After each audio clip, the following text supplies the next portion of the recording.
So it is a great pleasure to have Mr. Brett King, futurist and best-selling author, and also founder of Moven, and also above all, global advisor for our FINOLAB.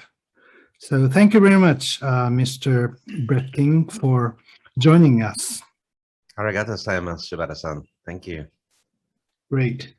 So today we would like to discuss your new book, The Rise of Technosocialism. And can you tell me a little bit about the book?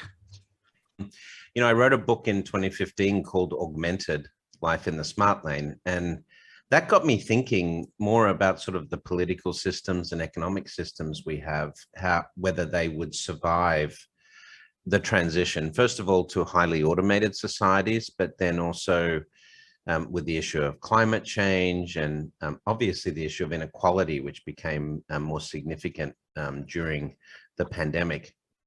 And so, you know, I spent 4 years researching and looking at different socioeconomic models, looking at the causes of economic uncertainty around the world, looking at the way people are responding to those changes, for example, increasing inequality, and then what might be the impact, you know, long-term of the pandemic, of AI, particularly in respect to things like technology, unemployment, and of course, the impact of climate change. And we came out with 4 different potential scenarios for human society. And the optimal one of those is what we call technosocialism. But the other 3 scenarios are just as likely unless we commit to sort of a really philosophical change in terms of the way we think about humanity and our role on the planet and economics and so forth. So it's really a book about the challenges we face and the philosophical changes that we're going to need to make as a species to survive. Right. Yeah, it looks like covering a very broad range of things happening in the world. And I think for us in financial industry, we're very familiar with your Bank.O series. And how do you compare the coverage or the opinion covered in your new book? Yes. You know, often I'm called a bank futurist for the work I've done in the banking space. But this is full futurist, you know, this is futurist looking at economics and the world and, you know, the broader challenges. So it's the scope of this is much larger than banking, but we do talk a lot about economics. We talk a lot about banks as good citizens. We talk about cryptocurrencies, central bank digital currencies, and the role that digitization is playing in the world and, you know, of banking and, you know, the sort of financial infrastructure. You know, that's something that we do focus on in the book in some detail. Right. Yeah, we've noticed that even in the banking world, many people started to talk about SDGs and social impact of climate change and these kind of things. So I think it would have a very big significance for a finance reader to read your new book. Big protests at the moment, again, around climate. We've seen big protests in the past around climate. We've seen protests of a political nature, for example, when Trump came to power in the United States. But the number of protests globally in the first 20 years of the 20th century increased by 200% in terms of frequency based on the averages we saw last century. But they increased 1,000% in terms of participation. And so a lot more people are voicing their opinions on, you know, the policy in government and things like this.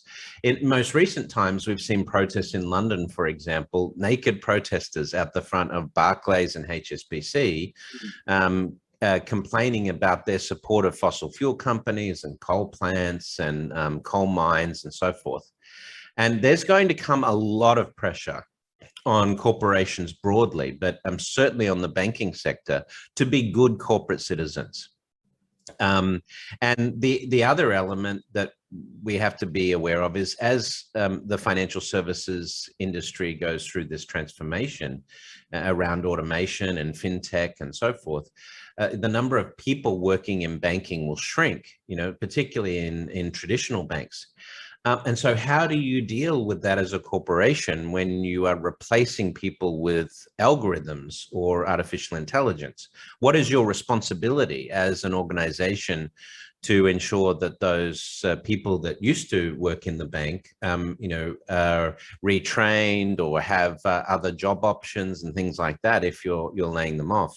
We know branch decline is speeding up around the world. So, people working in branches, credit risk officers that used to process paperwork manually, all of these types of jobs are at risk. And, we have to now start looking at the banking industry as to how they're going to be good corporate citizens in respect to things like, techno unemployment and, of course, the ESG issues. Right. And I guess the impact for banking in the industry is very clear. And what about impact on fintech or startup who are trying to come in and expand with their new business ideas or new emerging technology? Well, in many respects, we're just, at the start of this fintech revolution. Despite the fact that we've had record funding quarters in Q1 and Q2 this year, there's still a huge potential to change the way money and capital flows really influence the way we can solve some of these big problems.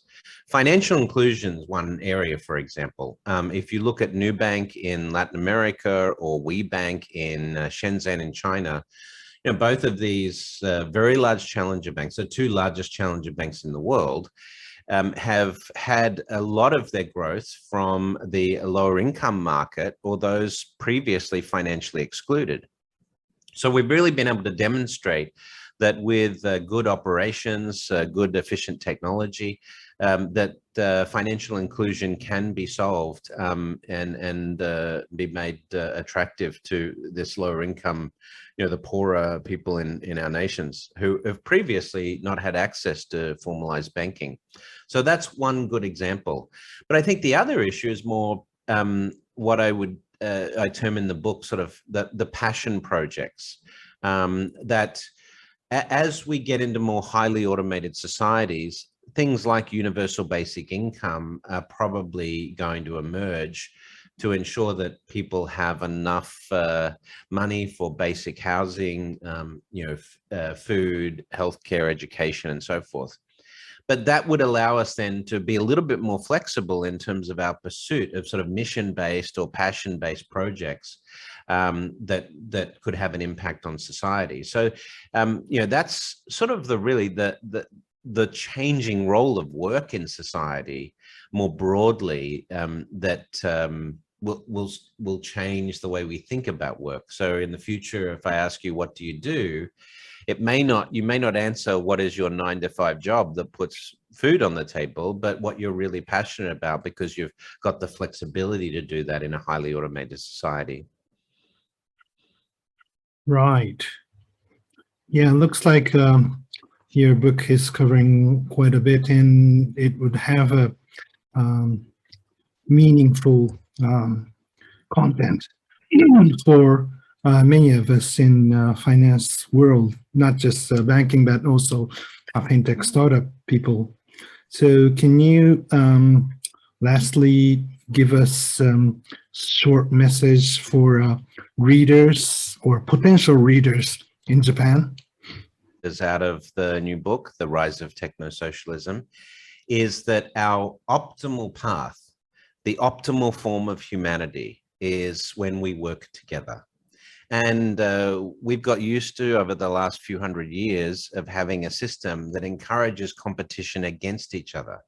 But if we're going to solve the problems that are emerging in the world today, we need to cooperate and collaborate, and technology is going to allow that. But we need to compete for the human species, not against each other. That's the key change that I think will come. So please check out the book.